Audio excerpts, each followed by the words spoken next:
Hey, caregivers. Welcome to another episode of the Caregiving and Entrepreneurship Reimagined podcast. I am your caregiver and business coach, Melissa, and host. And today I wanted to touch on kind of a refresh and reset type topic for an episode for the month of April because it's the beginning of the month. The day I'm recording this is the 2nd of April, so we're just starting the month. And as a caregiver and as a business owner, too, I just got thinking about how sometimes if it's been a rough couple months or a rough couple weeks, sometimes we get so tunnel visioned in all the bad stuff that's happened, or if we've fallen off the bandwagon with our plan or routine or our self-care, and it can just drag us down, right? We can just feel really negative, really, really feel a little bit harder on ourselves or put more pressure on ourselves than probably what we need to do, right? And so today, I just wanted to let this be a little reset pep talk for you, if you will. And so we're going to start. And the first thing I'm going to talk about is assessing your needs. Okay. And this really is important because as caregivers and as business owners, you can't fill your cup. You have to fill your cup first. Okay. You're no good to your clients. You're no good to your loved one if you don't put yourself first, whether that's physically, mentally, emotionally, or spiritually. And if March was a rough month, or even the first 3 months, or the first quarter is what we call it in the online business world. So if the first quarter, the first 3 months of 2024 was rough for you, and you went in with good intentions in January, and now you feel like you've just fallen off the bandwagon. So like eating better or getting more sleep or whatever wellness goals that you had set with intention for yourself for the year of 2024, I want you to know that mistakes happen. Okay, we're human beings. We're not perfect. We're going to make mistakes. And as caregivers, we're dealing with a lot more stress than the average person. So sometimes we do kind of fall by the wayside, but it's important to know that you can still come back. Okay, you can still get back on the horse, get back in the saddle, and get on the bandwagon with what your goals are. So think about that. I want you to think about that. What is maybe one goal that you want to recommit to for the next 3 months or even just the month of April, if that's easier? Because this is an April reset. So think about that. What is one thing that you need to recommit to doing for your mind, your body, and your soul? So whether that's getting back in the habit of going to bed earlier so you get enough sleep, or getting up earlier so you can have some time to yourself before your family wakes up, before your loved one starts needing their caregiving needs met. Maybe it's spending some time actually getting out of the house and reconnecting with people to give yourself a mental break and surround yourself in a community. Okay, so maybe it's talking with a counselor if you feel like you're dealing with a lot of excess anxiety, trauma, and family friends, your spiritual advisors is just not enough. Maybe that could be needed.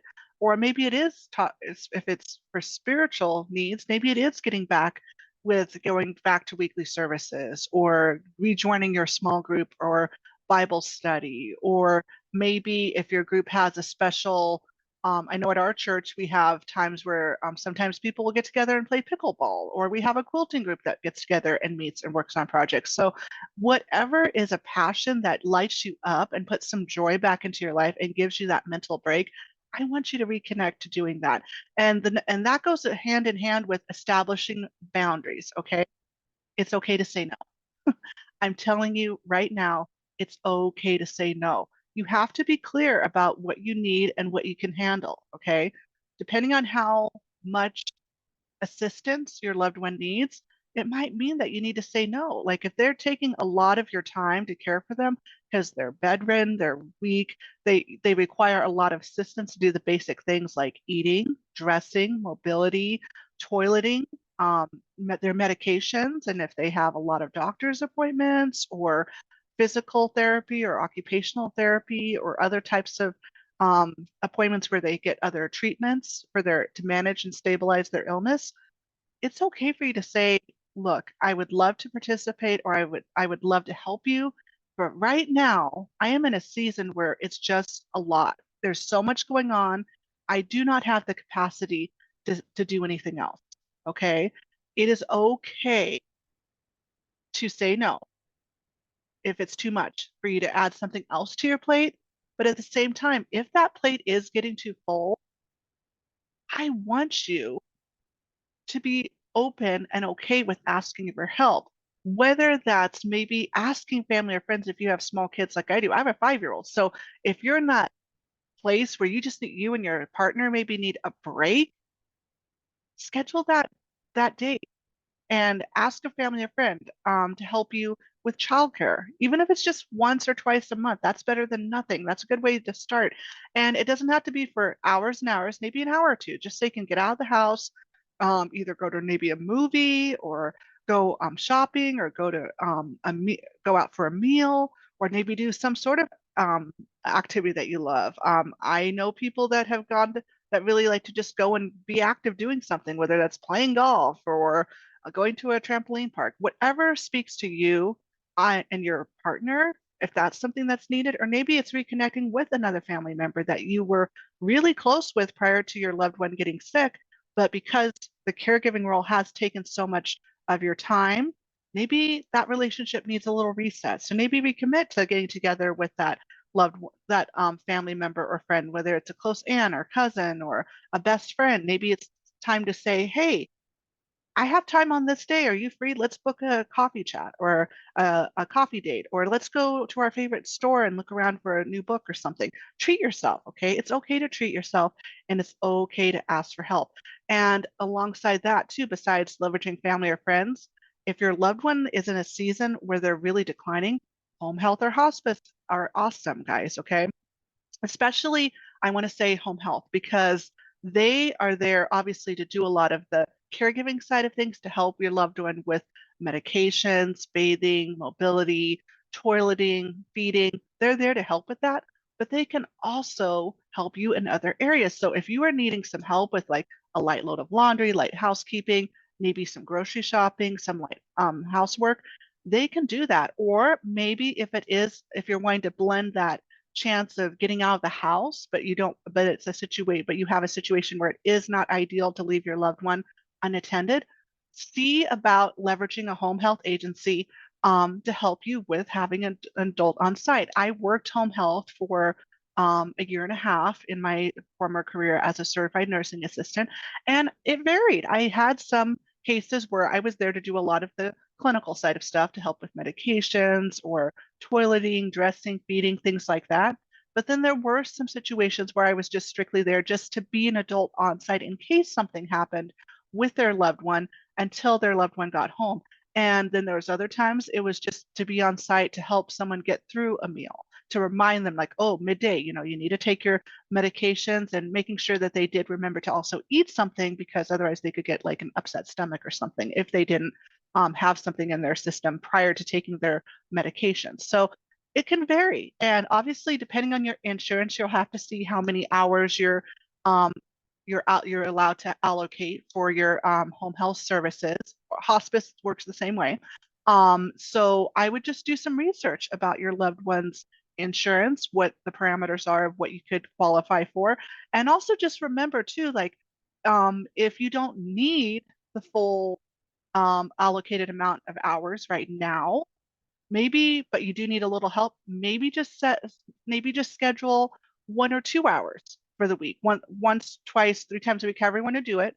And the rest will just be the rest for right now. If you get to the season where things are picking up, where your loved one's needing a lot more assistance and you need more of a longer break or just more assistance, you can always tweak and say, hey, okay, let's tweak the hours. We're getting into a season where I need more help, so I want more hours, please, to for my loved one's care. So can we add an extra hour on this day, or can we even add a whole set hours, another 2 or 3 hour window on this day? Okay, so just know that there's options, and that sometimes it's better to ask when things aren't so crazy, so you have the benefit of those resources later. This was very much the case for me, guys, when I was caring for my dad. We started on home health, but as his illness declined, we did go to hospice. And the cool thing about the cool thing about home health and hospice agencies is they usually work in tandem together. So our home health team also had a hospice team, and they also partnered with long-term care facilities. So if I had that resource too of, and you would as well, depending on what home health and hospice agency you go with, is that if you need a break or or what we call in the medical field respite, if you get to the point where you really need some hands-off time to yourself from caregiving, that is an option. Okay. And usually what happens is, for at least speaking from my experience, the way it worked for me, the way it would have worked for me, even though I'd never used it, is if I got to the point where I need a respite, I'm feeling like I'm tapping out. I just need to give them like a week's notice so they can have some time to start working the phones. And what happens is they would, I would alert my hospice team. They would then start making phone calls and arrangements with the long-term care facility, excuse me, that they partnered with, to start getting transportation organized, a room ready for my father if needed be, and everything else. And then they would also to take care of transportation when I was done with my respite break, and bring my father back on site to our house when I was ready. But again, for my situation, I never got to that point because my father was on hospice for only a week before he passed, so it was very short. But just know, for some of you who are in a season where they're going to be on hospice a little longer, that's an option. Okay. And I want you to have it. Okay. It's very important that I want you to have um, these resources and that you know about them and how to leverage them when things are starting to get a little bit more intense for you as a caregiver. Okay. The next thing I want to remind you about for resetting for the month of April is, where are you needing support? Obviously, leveraging family or friends, and for help with childcare or just a break, or and for you to have a chance for them to be on site so you can go have a date with your partner if you need that, or home health or hospice. Like I said, are awesome options for support. But what about your mental capacity? Hmm? You know, as caregivers, we see a lot of scary things. Okay, it's tough. It's tough to see your loved one go through something that you can't fix. It is. It's really hard. And so that's where support groups or coaches or mentors like myself, I feel, are so important. There's something about when we're going through a hard situation, guys, that just really is just better when we're in community. And obviously, what we're going through, our family and our friends don't always understand. I mean, and if we do live at hospice or home health, they understand because they're there to help you through that series of caregiving to make it easier on you. But for the everyday person in your life, be it family or friends, unless they've lived through it, they probably they can't totally grasp what you're going through. Okay, does that make sense? So I think it's so important that you find a coaching support group, or excuse me, a caregiving support group where there's that coaching element of encouragement and community right away. Okay, wherever you're at, because caregiving is a marathon. Some days will be good, some days will be bad. And we obviously don't know the timeline of how long our caregiving journey will be. It might be weeks, months, years. We don't know, especially with dealing with chronic illnesses because they're incurable. Everyone has a different experience. You could have 50 people in the same room with an illness, and I guarantee you they would all have a different experience and different treatment needs. And the journey and impact on each of their respective caregivers, I guarantee you, will be quite different. Okay. But there's some similarities. Okay. So I encourage you to look at places where you can be supported. Okay. Look at congregations of faith in your area, community centers. A lot of them may have a support group that you could plug into, or if that doesn't work, or if you're in a situation maybe where it's not ideal for you to expose yourself to the public because your loved one has a very compromised immune system. They get sick really easily, or the treatments they're going through to manage their illness really brings their immune system down. Still plug into something virtually. Facebook has really grown up. I've noticed in the last 3 years, Facebook has really blown up with a lot of different types of support groups, and there's a lot of variety now for different things that either target the actual illness that your loved one is being diagnosed with. So that might be helpful to find to find a group that's actually on the topic of your loved one's illness, or it's by age group. So if you're in your 20s or 30s, maybe you would feel more comfortable doing that, or maybe the type of caregiver you are. For a while, I was just solely a spousal caregiver, just caring for my husband when he first got sick with epilepsy. But then a couple years, 2 years later, my mother passed away. And so then I became a sandwich generation caregiver because I was now in the role of caring for both my husband and my father. And then I also was a mom caring for our small kids. So depending on the season that you're in as a caregiver, different groups definitely will be more beneficial to you than others. And again, with the different seasons, maybe right now it is safe for you to go outside for you to go out and interact with the public. So going on in person to get to actually have that experience of being with someone in person outside of your house is more appropriate. But then maybe down the road, things decline. You need to be at home more because of, again, compromised immune systems, or maybe they're just declining so fast that you feel safer being at home and doing something virtually over a Zoom call like this. That's fine. I want you to do what works for you, and just realize that you can change as you go. There's no rule book that says I have to start at A and I to be able to end at X. You can start where you're at and then tweak in the direction that your caregiving journey takes you. Okay. And then the final thing I want to touch on for our April reset is celebrate the small wins. Okay. It is so easy when we're going through something hard or going through a process of trying to accomplish something that takes a long time to just be tunnel visioned on all the negative, like, oh, this took so long, or I didn't do it right, or I messed up and screwed up again. That doesn't really serve you. It doesn't help you at all, right?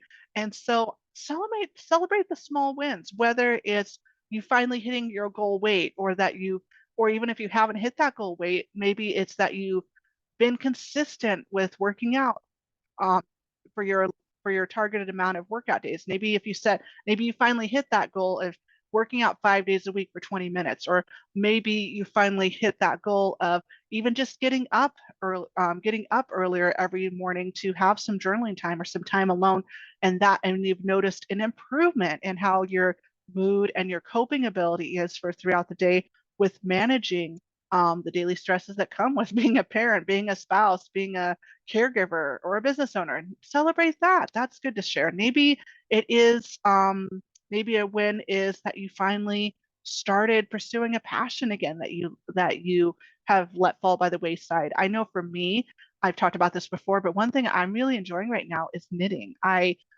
used to knit. I've been knitting since I was 10 years old, and I didn't really knit that much after my daughter was born because it was just so crazy between uh, being a new mom, recovering from a cesarean, my husband got sick, we were dealing with a pandemic. So I just didn't really focus on that. But this year and last year, I've been really trying to focus on spending some time in the evenings every day to knit, and I've been enjoying it. It's been fun because what I really love to knit more than anything is baby blankets and gift them to family or friends or people that I know as gifts for their little ones to bless them. And it's been so therapeutic to use my hands to do something that blesses someone else. But that might be different for you. So what is a hobby that maybe you have let fall by the wayside that you need to re-pick up again? Or what is maybe something that you've been like, oh, I want to take a class on this, or I want to start or I want to pursue this passion, enter XYZ. What is that for you? Is it maybe maybe volunteering at your church more? Maybe it's taking that art class or craft class that you've been wanting to pursue, that you've been interested in. Maybe it's finally learning how to taking flying lessons, or learning how to ski or snowboard or ice skate, or whatever. The possibilities are endless. And again, I think that's so important because having other goals that are outside of your role as a caregiver or even as a business owner are important, because even though we're dedicated as caregivers and we're dedicated as business owners, that is beautiful and that is important. And not everyone is meant to be a caregiver or a business owner, okay? But at the same time, even if you are, you're more than those two roles. And you're more than just being a partner or a wife or a husband or a parent, okay, or a caregiver. You are a unique person that God has created in his image. That's what I believe. But God, angels, the universe, whatever you choose to believe, interject that in there too. But I want you to just remember that you were created with a purpose. It was not a mistake. And as such, you have unique talents and gifts that are allowed to be shared and expressed. And I know firsthand from being a business owner and caregiver, having those outlets, I mean, even though I love caring, even though I don't regret my 15 years as a certified nursing assistant in long-term care, and my 2 years of caring for my father and my grandfather, my grandmother and my father, the last 2 years of their lives, and caring for my husband the last four now. I don't regret that. And being a stay-at-home mom, I don't regret those roles. But I know I am more than those roles and that it's okay for me to pursue other things because, again, it goes back to that thing we talked about when I started this episode is that it all starts with you and it is so important and paramount to those roles that you fill your cup first. Okay. And if you're struggling, about just with feeling isolated, alone, scared, feared, just know that I am here for you. Okay. And that there's others here for you. And if you need just a safe place to vent, I want you to vent. Okay. So click the link below to sign up for a free coaching support call and let me help you. Whether that's just you're just needing a safe place to vent some feelings of anger, frustration, worry to someone that actually gets it and has been through that situation, or you're needing to kind of come up with you feel like you're drowning because you're so overwhelmed with all the things you need to do as a caregiver. Let me help you create some systems. Okay. I want to help you, but you have to be open to receiving. And that's another thing too. Be open to receiving whatever comes across your way, whether it's financial help, whether it's um, um, um, support, via, like home health or hospice, family or friends, other blessings, you know, just be open to receiving and then pay it forward. Okay. All right, guys. Well, I hope this little pep talk on uh, resetting your mind, your body, and your soul helped you. And as always, if you need anything, shoot me an EM or shoot me an email, shoot me a DM on Instagram. Um, Click the link below to book a call. There are ways for me to come alongside you and support you. All right. And I hope you guys have a great week. And let's just be open and honest with ourselves as we reset for the month of April and just make sure that we're keeping our cup full so we can be the mom, the wife, the caregiver, the business owner that we have been called to be. And also remember that we are more than just the, quote unquote, roles, that we are a human being with certain needs. And it's okay to set boundaries. It's okay to ask for help. It's okay to prioritize our own needs first. And it's okay to celebrate the small wins, no matter how small, so we can keep thriving in our caregiving and entrepreneurship journey. All right, guys, I'll see you in the next episode. Bye.